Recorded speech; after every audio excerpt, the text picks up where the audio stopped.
కూడా మనము ఘనంగా అందరికీ కూడా తెలుసు. క్లాసులలో తరగతుల పాఠాల్లో కూడా చదువుకుంటున్నారు స్వాతంత్రం అంటే ఏంటి అని. ఈరోజు మనము ఇంత హ్యాపీగా ఘనంగా స్వాతంత్ర వేడుకలు జరుపుకుంటున్నామంటే ఇది మన గొప్పతనం కాదు. మన పూర్వీకులు అంటే మనకంటే ముందు ఎన్నో కష్టాలు అనుభవించి రాష్ట్ర శృంఖలాలను చెప్పి మనకు స్వాతంత్రం ఇచ్చారు. మనం గుర్తుంచుకోండి, ఈరోజు అంతా హ్యాపీగా ప్రభుత్వ పాఠశాలకు వచ్చి ఫీజు లేకుండా అన్ని సౌకర్యాలు ప్రభుత్వం ఉచితంగా కల్పిస్తుంది అంటే దానికి కారణం ఏంటి? మనకు స్వాతంత్రం రావడం. స్వాతంత్రానికి ముందు ఇలాంటి పరిస్థితులు లేవు. అంటే మన ప్రాంతాన్ని, మన కుటుంబాలను మనం బలోపేతం చేసుకోవడము, డెవలప్ కావడము ఇవన్నీ కూడా స్వాతంత్రానికి పూర్వం లేదు. అయితే చాలా సంవత్సరాల క్రితం మన పక్క దేశాల నుండి వచ్చి మన దేశాన్ని ఆక్రమించుకొని వందల సంవత్సరాలు పరిపాలించి వారి యొక్క నియంతృత్వాన్ని, అంటే వాళ్ళు ఏం చెప్తే అదే రూల్, వాళ్ళు ఏం చేయమంటే చేయాలి, వంగమంటే వంగాలి, లేవంటే లేవాలి. అంటే మనకు మాట్లాడే స్వేచ్ఛ లేదు, ఏ రకమైనటువంటి హక్కులు లేవు, కోర్టులు లేవు. మరి ఎలాంటి అన్నిటికీ ఒకడు రాజు ఉండేవాడు. ఆ రాజే సుప్రీంకోర్టు, ఆ రాజే పార్లమెంటు, ఆ రాజే ఎవ్రీథింగ్. ఆయన ఏం చెప్తే అది వినాలి. ఒకవేళ వినలేదనుకో ఏం చేసేవాళ్ళు? ఉరి శిక్ష చేసేవాళ్ళు. ఎక్కడంటే అక్కడ మరణశిక్ష విధించేవారు. అలా కొద్ది రోజులు గడిచిన తర్వాత ఆంగ్లేయులు, బ్రిటిష్ వాళ్ళు మన దేశానికి వ్యాపారం పేరుతో వచ్చారు. అంటే ఇక్కడ వ్యాపారం చేసుకుంటామని మన దగ్గర అప్పుడు చక్రవర్తిలో ఉన్న రాజుల దగ్గర పర్మిషన్ తీసుకొని మరి ఇక్కడ వ్యాపారాలు స్టార్ట్ చేసి మెల్లమెల్లగా ఏం చేశారంటే మనలో ఉన్నటువంటి ఐక్యత లేకపోవడం వాళ్ళు గమనించారు. అంటే స్వాతంత్రానికి పూర్వం మన దగ్గర దాదాపు 555 సంస్థాన రాజ్యాలుగా విడగొట్టబడి ఉన్నాయి. ఎప్పుడు కూడా ఈ సంస్థానంలో రాజులు ఏం చేసేవారు? ఒకరి మీద ఒకరు యుద్ధాలు చేసుకొని, ఫైటింగ్ చేసుకొని, ఎప్పుడు వీళ్ళు ప్రజల దగ్గర బలవంతంగా వసూలు చేసిన పన్నులన్నీ కూడా ఏం చేసేవాళ్ళు? వాళ్ళ యుద్ధాలకు, గుట్టల మీద కోటలు కట్టుకోవడానికి పన్నులు ఉపయోగించేవారు.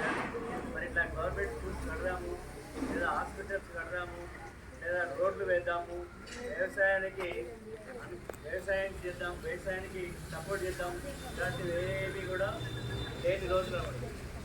ఇలా మన అంతర్గత పోరాటంలో ఉన్నప్పుడు బ్రిటిష్ వాళ్ళు వచ్చి ఏం చేశారంటే మనల్ని ఆక్రమించుకొని వాళ్ళకి సంబంధించినటువంటి రూట్స్ ఏవైతే ఉంటాయో అంత దాదాపు ఒక సుసంపన్నమైన దేశం. మొత్తం ఫీజు ప్రిపే చేసి అక్కడ లండన్ సిటీ కట్టారని చెప్తూ ఉంటారు.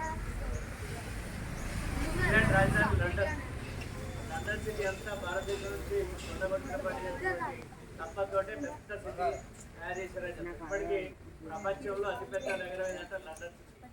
సో ఇదంతా కూడా భారతదేశమే కాదు, చాలా దేశాల నుంచి కూడా దోపిడీ చేసి మొత్తం అక్కడ తీసుకొస్తారు. అంతేకాకుండా ఏం చేశారు? మన దేశానికి సంబంధించిన వాళ్ళందరినీ కూలీలుగా, ఖైదీలుగా తీసుకుపోయి సౌత్ ఆఫ్రికా, వేర్వేరు దేశాల్లో సౌత్ ఆఫ్రికా అక్కడ తీసుకుపోయి అక్కడ పనులు చేసి, వ్యవసాయం చేసి లాభాలు తీసుకొని ఈ విధంగా మనకు మొత్తం నష్టం చేసి. అయితే మన దేశం పాపం ఎక్కడ పోదు, ఎప్పుడైనా గుర్తుంచుకోండి. మనం ఎవరికైనా హాని చేస్తే, ఎవరికైనా నష్టం చేస్తే తప్పకుండా అది మనకు నష్టం జరుగుతుంది, గుర్తుపెట్టుకోండి. అయితే సౌత్ ఆఫ్రికాలో ఇదే జరిగింది. ఇక్కడ సౌత్ ఆఫ్రికాలో కొంతమంది బానిసలు ఏం చేసిందంటే బ్రిటిష్ ప్రభుత్వం సౌత్ ఆఫ్రికా తీసుకుపోయి దాంట్లో ఈ మహాత్మా గాంధీ ఉన్నాడుగా, మన జాతిపిత, ఆయన కూడా పట్టుకుపోయారు. ఆయన పట్టుకుపోయిందంటే ఆయన లిటరసీ కలిగిన లేబర్, అంటే చదువు వచ్చిన లేబర్ అన్నమాట. అక్కడ పోయి ఆయన బారిస్టర్ చదివాడు. అక్కడ లాయర్గా ప్రాక్టీస్ చేస్తే అని మీకు తెలుసు అక్కడ పీటర్సన్ రైల్వే స్టేషన్లో తోసేస్తారు గాంధీ.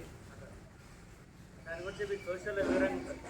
అయితే అక్కడి నుంచే నిజంగా చెప్పాలంటే సౌత్ ఆఫ్రికా నుంచే మనకు స్వాతంత్రానికి తీసుకురావడానికి మార్గం ఏర్పడ్డది. అక్కడ ఏం చేశాడైనా అక్కడ చిన్న సత్యాగ్రహాన్ని స్టార్ట్ చేసి అక్కడ ఉన్నటువంటి నల్లవాళ్ళు కూడా తోడైపోయి బాగా పెద్ద ఎత్తున సౌత్ ఆఫ్రికాలో దాదాపు ఆయన 26 సంవత్సరాలే ఉన్నట్టు దగ్గర అక్కడ ఏం చేసినట్టే ఒక పెద్ద విప్లవం తీసుకొచ్చిన తర్వాత క్రమంలో సౌత్ ఆఫ్రికా కూడా స్వాతంత్రం వచ్చింది కేవలం మహాత్మా గాంధీ. అక్కడ నుంచి ఏం చేసాడు అప్పటికే ఇక్కడ మన దగ్గర సిపాయిల తిరుగుబాటు అని సోషల్ జరిగారు. అది జరిగి స్వాతంత్రానికి ఒక సమరం అంటూ స్టార్ట్ అయింది. ఆ తర్వాత అడిగిపోయింది. తర్వాత మహాత్మా గాంధీ ఎప్పుడైతే భారతదేశానికి తిరిగి వచ్చాడో ఇక్కడ పరిస్థితులు చూసి ఆయన సౌత్ ఆఫ్రికాలో ఆయనకు ఉన్నటువంటి అనుభవాన్ని పోరాట అనుభవాన్ని ఇక్కడ అప్లై చేసి సత్యాగ్రహాన్ని ఒక ఆయుధంతో ఇక్కడ ఉప్పు సత్యాగ్రహం తడ్డి సత్యాగ్రహం చాలా ఇలా తీసుకొచ్చి క్రమక్రమంగా ఒక ఉద్యమాన్ని తయారు చేసి ఏమాత్రం టీవీ కానీ యూట్యూబ్ కానీ ఛానల్ కానీ ఇలాంటి సోషల్ మీడియా లేని కాలంలో పెద్ద ఉద్యమము ఆయన నిర్మించాడు. ఆ నిర్మాణం కూడా ఎట్లా ఆయుధాలు పట్టుకొని గుడ్డలు పట్టుకొని కత్తులు పెట్టుకొని పొడుచుకోవడం కాదు, మంచితనంతో మాటతో సత్యాగ్రహం అనే ఒక విశిష్టమైనటువంటి ఒక కొత్త ప్రయోగం ప్రపంచంలో ఎక్కడ జరగదు. ఆ సత్యాగ్రహం యొక్క ఉన్న బేస్ ఏంటంటే అహింసావాది, నాన్ వైలెన్స్ అండ్ సత్యాగ్రహం. ఈ రెండు ఆయుధాలుగా మలుచుకొని మొత్తం అసలు మన వాళ్ళని ఇష్టం వచ్చినట్టు జైల్లో వేసినాం. మరి మహాత్మా గాంధీ వెంట ఉన్న వాళ్ళని మాత్రం చాలా మర్యాదగా మరి ప్రభుత్వ చట్టాల ప్రకారం అరెస్ట్ చేసి లోపలేసి ట్రీట్ చేశారు. ఈ సత్యాగ్రహం అహింస వలన మనకు ఐరోపా కంట్రీలు ఈవెన్ ఇంగ్లాండ్లో కూడా వాళ్ళ దేశం వల్లే అన్నారు తెల్లవాళ్ళే ఏంటి అసలు వీళ్ళ మీద వేరే దేశం పోయి మనం అక్కడ ఆక్రమించుకొని మనం వాళ్ళపై మనం రూల్ చేయడం ఏంటి, వాళ్ళ అంత పెద్ద దేశము ఒక ధనిక దేశం ఒకప్పుడు మనం దాన్ని వదిలిపెడదామనే లెవెల్లో అక్కడ కూడా ఒత్తిడి తెచ్చారు. మీకు తెలుసు అనీ బిసెంట్ అనే ఒక స్వాతంత్ర ఉద్యమకారిణి. అనీ బిసెంట్ ఎక్కడి నుంచి వచ్చింది? ఆమె ఇంగ్లాండ్ నుంచి వచ్చింది. ఎందుకు వచ్చేది?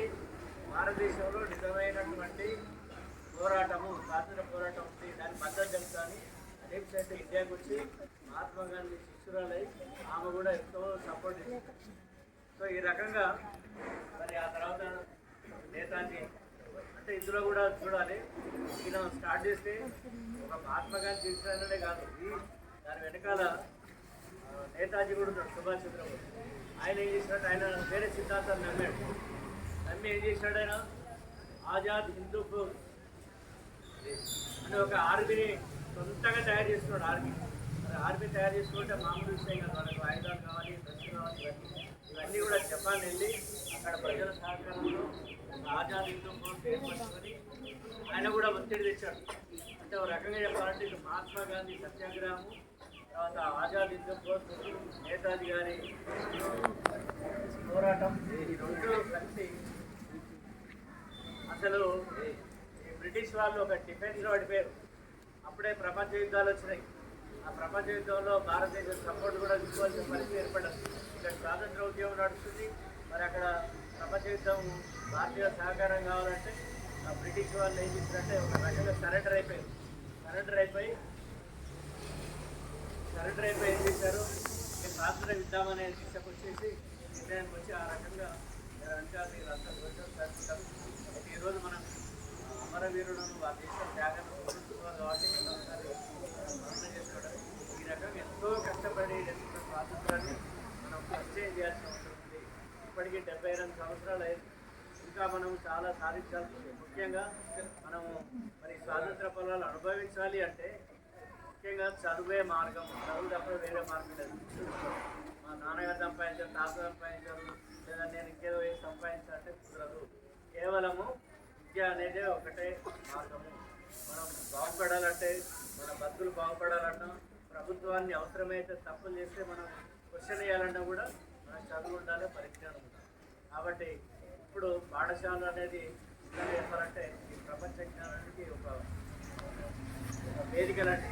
అంటే మామూలుగా చెప్తారు, ప్రపంచం ఎక్కడ తయారవుతుందంటే తరగతి గదుల్లో తయారవుతుంది. వాస్తవం. ఎందుకంటే ప్రపంచాన్ని నడపాలంటే తెలివితేటలు కావాలి, విజ్ఞానం కావాలి. మరి ఆ విజ్ఞానం ఎక్కడి నుంచి వస్తుంది?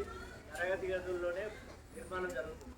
కాబట్టి మన ఉపాధ్యాయులు చెప్పే విషయాలు చక్కగా ఉంటే మంచి నాలెడ్జ్ వస్తుంది. ఆ నాలెడ్జ్ వల్ల మన జీవితాలు బాగుపడతాయి, పక్క వారి జీవితాలు కూడా బాగుపడతాయి. మీకు ఒకటే ఉదాహరణ, మన అంబేద్కర్ గారి జీవితాలు తీసుకోవాలి. అంబేద్కర్ గారు అంతరాంతరంతో ఒక వర్ణ వ్యవస్థలో డౌన్ స్టేట్లో ఉన్నటువంటి మనిషి కేవలం చదువు ద్వారానే భారతదేశానికి ఒక రాజ్యాంగం రచించి ఈయనతో పాటు చాలామంది ఉన్నారు. ఇంకా ఇద్దరు సహకారంతో ఆయన చేసి ఒక భారతదేశం ఎలా నడపాలి, విద్యా వ్యవస్థ ఎలా ఉండాలి, తర్వాత వైద్య వ్యవస్థ ఎలా ఉండాలి, ఇవన్నీ కూడా ఈరోజు మనం ఈ స్కూల్లో పాటలు చదువుకుంటాం అంటే ఆయన రాసినటువంటి మార్గనిర్దేశం నడుస్తున్నాం. కాబట్టి ఈ శక్తి అంతా ఆయన ఎక్కడి నుంచి వచ్చింది అంటే ఆయన వాళ్ళ దాసు సంపాదించే రాలేదు, కేవలం చదువు ద్వారానే వచ్చింది. కాబట్టి మీ ముందున్న అల్టిమేట్ మార్గం ఏంటి అంటే నేను చదువుకొని బాగుపడితేనే నిజమైన స్వాతంత్ర సమర పదాలు మనం అనుసరిస్తున్నాం. కాబట్టి ఈ సందర్భంగా మరొకసారి మీ అందరికీ కూడా శుభాకాంక్షలు. జై బోలో స్వతంత్ర భారత్కి, జై బోలో స్వతంత్ర భారత్కి, జై బోలో స్వతంత్ర భారత్కి. వందే వందే వందే మహాత్మా గాంధీకి, నేతాజీ సుభాష్ చంద్రబోస్ గారికి, అమరవీరులందరికీ.